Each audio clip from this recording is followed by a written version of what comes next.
하나님께서 온 마음으로 이번 주 강단의 제목과 같이 내 마음으로 사랑하는 자여, 우리를 향한 하나님의 마음은요, 진심이십니다.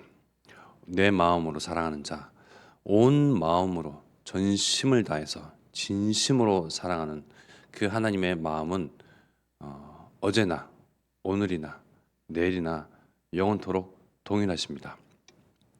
우리가 그리스도의 이 복음을 만난 시점이 각자 다릅니다. 그전에는 불신자로 살다가 그야말로 죄와 저주 운명 사주팔자 속에 묶여서 살다가 비로소 하나님께서 나에게 글쎄 빛을 비추시사 그것이 들려지고 믿어지고 그것에 반응하는 때가 다 각자마다 있었습니다. 그때에 만났던 예수님 그리고 그 십자가 이 복음이 우리를 완전히 새로운 사람으로 새로운 피조물로 바꾸셨는데요. 그때의 감정, 그때의 감격, 그때의 감동을 우리가 신앙생활하면서 다시금 재확인하고 또 발견하고 그때 그 기분, 어떤 느낌, 어떤 감정에 다시금 회복하고자 많이 이렇게 노력을 하시죠. 그러나 우리가 감정이나 느낌이나 어떤 기분에 취해서 이렇게 뭔가 하나님을 처음 만났을 때에 짠하고 눈물을 펑펑 쏟고 했던 그것이 지금은 시간이 지나서 좀 덜할지라도 하나님의 마음은요, 우리를 향한 그 마음은 처음부터였습니다. 영원하신 하나님은 우리를 향한 그 마음은 영원하십니다. 처음 품으신 마음은 영원하시고 처음 품으신 마음 그대로이십니다. 우리는 느낌이 살짝 달라질 수가 있어요. 기분이나 감정이 조금 달라질 수가 있습니다. 그야말로 무뎌질 수가 있거든요. 그러나 하나님은 나를 사랑하는 그 마음과 우리를 축복하자 하시는 그 진심, 그 모든 쏟아내는 그 어떤 전심의 마음은요, 영원하십니다. 그래서 처음 품으신 마음 거기에 하나님은 머물러 계십니다. 어떤 이유에도요, 우리가 하나님을 떠난 범죄한 이후에도 처음 마음 먹으신 거기에 하나님은 머물러 계십니다. 우리의 달라졌던 상황, 하나님을 대적하는 그러한 상황, 하나님이 없다 말하는 그러한 상황도 개의치 아니하시고 하나님은 처음 품으신 마음 거기에 머물러 계십니다. 우리가 자녀들을 볼 때도 그러잖아요. 달라지는 성장하는 과정 속에서 어떤 모습을 찾냐? 어릴 때에 내 품 안에 있었을 때에 그때의 그 모습을 막 찾아내잖아요. 부모들은요. 성장하고 달라지고 막 털이 숭풍숭풍 나고 징그러워진 그 가운데서도 어릴 때 모습 그대로 간직하고 있지 않습니까? 달라져도 이쁘지 않습니까? 사랑스럽습니다. 하나님은 더하시는 하나님이십니다. 더 하나님의 창조 때에 아니 그 이전에 하나님께서 우리를 한 사람 한 사람 지목하시고 택정하시고 예정하셔서 우리를 생각했을 때의 그 마음 그대로 거기에 머물러 계신 하나님이십니다. 하나님께서 우리를 품으셨던 유일한 방법은 그리스도이십니다. 죄인을 함께 할 수는 없는 거거든요. 하나님은 영광의 하나님이십니다. 거룩하신 하나님이 죄를 가진 자와 함께 머물 수는 없습니다. 그 죄 문제를 해결하기 위해서 그리스도를 보내셨습니다. 그리스도는 하나님이 우리를 사랑하신다. 우리를 품으신 그 마음은 영원하시다. 우리가 어떠한 범죄한 사실 가운데서 이 죄 문제를 끝내기 위해서 하나님은 그리스도를 보내셨는데 그리스도에게 통하여서 하나님이 나를 사랑하는 그 마음을 확증하셨다. 그 말씀입니다. 그리스도는 하나님의 나를 사랑하는 모든 사랑과 마음과 전심과 진심이 담겨져 있는 단어입니다. 그 그리스도가 누구냐? 바로 예수시죠. 로마서 5장 8절 말씀에 우리가 아직 죄인 되었을 때에 그리스도께서 우리를 위하여 죽으심으로 하나님께서 우리에 대한 자기의 사랑을 확증하셨느니라. 우리를 향한 그 마음과 사랑을 그것을 통하여서 확증하실 만큼 그 사랑은 변함이 없는 사람입니다. 아까 찬양 드렸던 것처럼 어제나 오늘이나 영원토록 우리 예수 그리스도는 동일하시며 또 하나님은 동일하십니다. 변함없는 그 사랑 그리스도를 통하여서 다 쏟아내셨고 다 보여주셨습니다. 하나님은 그만큼 사랑꾼 하나님이시죠. 얼마나 사랑꾼이냐? 아예 변함이 없다니까요. 변질되지 않습니다. 사람은 아무리 뭐 어떤 이러한 저러한 비유를 통해서 사랑하는 사람에게 내 사랑을 보여주고 드러낸다고 하지만 사람은 인간의 사랑은 시간이 흐르고 세월이 흐르면 또 변질되기 마련이죠. 그러나 하나님은 변하시는 분이 아니십니다. 어제나 오늘이나 영원토록 동일하신 하나님이십니다. 그 사랑꾼 하나님이 나를 바라보는 시선이 있습니다. 세상의 모든 만물을 지으시고 마지막에 우리 사람 하나님의 형상들을 이 땅 가운데 내놓으셨을 때에 보시기에 심히 좋았더라. 그 하나님의 시선에서 나를 바라보는 겁니다. 나를 인정하는 겁니다.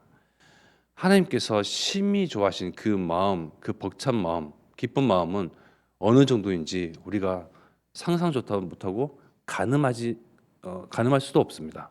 심히 좋았더라. 얼마만큼 좋아야지 심히 좋은 것일까요? 하나님의 그 기분과 마음과 감정이 심히 좋은 그 기분은 어떤 정도일까요? 변함이 없을 정도입니다. 그리스도를 주실 만큼입니다. 그리스도를 아까워하지 아니하시고 자신의 목숨까지도 아까워하지 아니하시고 내놓을 만큼입니다. 그만큼 심히 좋아했던 그런 하나님의 시선을 우리는 받아들이며 외면하지 아니하고 그 시선 그대로 나 자신을 보는 겁니다. 그러나 스스로를 하나님의 시선에서 나를 바라보지 아니하고 사람들의 시선, 세상의 기준, 또 나 자신의 굉장히 엄격한 시선에서 나를 바라보니 스스로가 부정되고 실망이 되잖아요. 실망이 되면서 실족하게 됩니다. 그러나 하나님의 사람은 하나님의 시선으로 나를 바라보고 그리고 인정하는 겁니다. 하나님이 심히 기뻐하실 만큼 그리스도를 보내실 만큼 자신을 희생하실 만큼 나를 사랑하시는 그 마음은 진심이시구나. 나는 사랑받을 만한 존재이구나. 이 사실이 정말 인정이 되어지고 확인이 되어지면요. 참 치유는 그때부터 시작되는 것입니다. 정말 정신 문제 있는 사람 또 여러 가지 정신 문제, 우울 여러 갖가지 그런 것들이 있잖아요. 그런 것들이 시작이 스스로를 부정하는 데서부터 시작되는 거거든요. 나는 안 돼. 나의 환경, 나의 부모 모든 것을 탓하면서 핑계대고 그러나 세상과 사람들의 소리와 스스로의 그런 기준이 아니고 하나님의 시선에서 나를 바라보는 그런 참 치유가 시작되기를 축복드립니다. 나를 얼마만큼 사랑하시냐? 나를 향한 그 기쁨을 다 쏟아내시는데 기쁨을 이기지 못할 만큼이다. 스바냐 3장 17절의 말씀이죠. 너의 하나님 여호와가 너의 가운데 계시니 그는 구원을 베푸실 전능자이시라.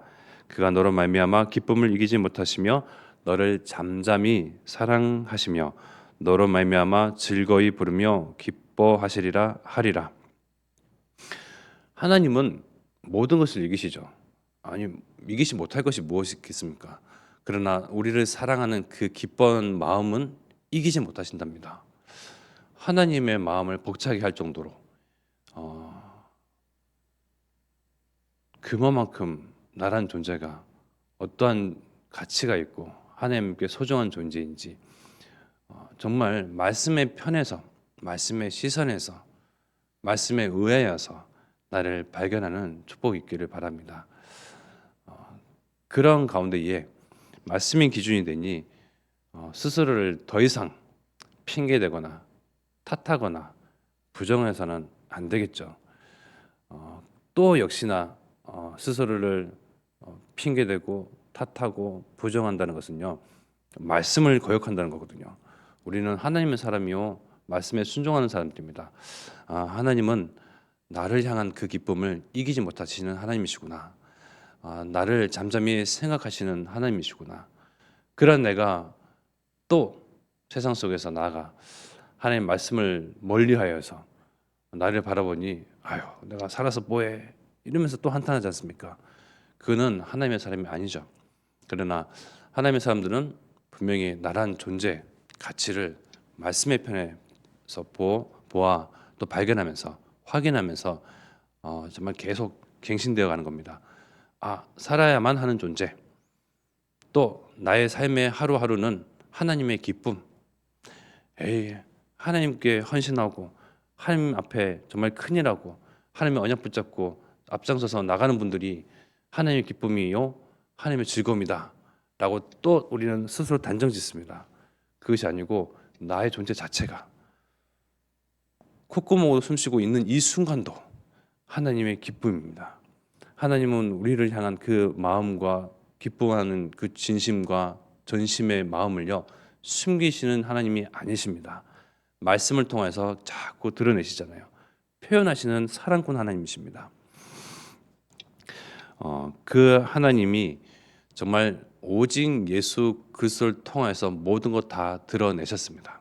나를 사랑하는 마음, 진심, 전심, 변하지 아니하는 또 영원토록 동일하신 그 마음을 다 드러내셨습니다. 그리스도를 발견하고 그리스도를 알아가는 것이요 하나님을 알아가고 하나님이 나를 향한 그 마음, 진심을 알아가는 것이거든요. 정말 이것이 통했을 때에 비로소 그리스도의 향기를 이 세상 가운데 드러내며 나타내며 증인이 되는 것이죠. 하나님을 알고 그리스도를 알아가는 지혜와 지식이 풍부해지고 풍성해지고 그러다 보니 나를 발견하게 되고 이러한 것이 향기가 되어서 나의 이웃과 현장과 또 내가 있는 지역에 정말 그리스도 아는 냄새, 즉 하나님이 당신들을 사랑하고 우리를 사랑하고 모든 죄악된 인류를 여전히 동일하게 사랑하고 계신다라는 그 향기를 드러내는 것입니다. 그래서 마지막으로 고린도후서 2장 14절과 15절 말씀에 보면요, 우리는 하나님 앞에서 그리스도의 향기다. 또 세상 가운데서 그리스도를 아는 그런 향기입니다. 항상 우리를 그리스도 안에서 이기게 하시고 우리로 말미암아 각 처에서 그리스도를 아는 냄새를 나타내시는 하나님께 감사하노라. 우리는 구원받는 자들에게나 망하는 자들에게나 하나님 앞에서 그리스도의 향기니, 그리스도의 향기요 또 그리스도를 아는 냄새를 나타내시는 하나님께 우리는 끊임없이 감사하노라, 감사해야 할 것입니다. 그래서 내가 있는 현장과 업, 만남과 지역, 더 나아가서 호남, 세계, 후대, 237 나라와 5천 종족까지 이 그리스도를 아는 냄새, 향기는요 변함없이 우리와 우리 가정, 또 우리 가문, 또 우리 교회를 통해서 드러나게끔 되어 있습니다. 하나님은 아까 말씀드린 바와 같이 사랑을 결코 감추시는 하나님이 아니십니다. 또 인류와 세상을 향하여서 구원의 그 은혜를 감추시는 분이 아니시죠. 그리스도를 통해서 계속 드러내고 증거하도록 하십니다. 그런 관건은 누가 여기에 반응하는 자이냐? 바로 우리들이죠. 우리 잠수만교회 또 우리 장로님, 안수 집사님, 권사님, 모든 성도와 렘넌트와 모든 교역자들이 이 그리스도를 아는 냄새를 풍겨야 할 것이며 우리를 통해서 드러나게끔 하시는 하나님, 그 하나님께 끊임없이 감사하며 우리의 삶의 여정 또 우리의 가는 모든 이정표가 정말 세상을 치유하며 또 세상 가운데서 사랑 없어 메말라 목말라서 죽어가는 이 세상 정말 그리스도를 통하여 드러내신 하나님의 사랑을 증거하는 증인이요 또 호세의 주역으로 서기를 기도하겠습니다. 이 시간 합심하여 기도하겠습니다. 정말 하나님의 온 마음으로 전심으로 진심을 당해서 사랑하는 자여 그리스도를 통하여서 하나님께서 우리를 사랑하신 그 마음을 확증하시고 드러내셨습니다. 이제는 우리를 통하여 세상을 사랑하시며 여전히 이 죄악 가운데에 죽어가는 세상을 살리기를 원하시고 진리를 아는 데 이르기를 원하시는 하나님의 그 마음이 우리의 입술, 우리의 고백, 내 안에 있는 그리스도의 향기를 통하여 드러나게 하옵소서. 호남 세계 후대 복음화 언약이 성취되는 그 가운데에 우리 가정, 우리 교회가 있게 하시며 또 성기장 담임 목사님 통하여서 가는 현장마다 또 만남 속에 주께서 정말 성령 충만함과 오력의 능력으로 함께 하시사 정말 이 하나님의 사랑 그리스도의 복음이 증거될 때에 복음을 통하여 많은 사람을 제자로 삼는 일이 성취되게 하옵소서. 합심하여 기도드리겠습니다.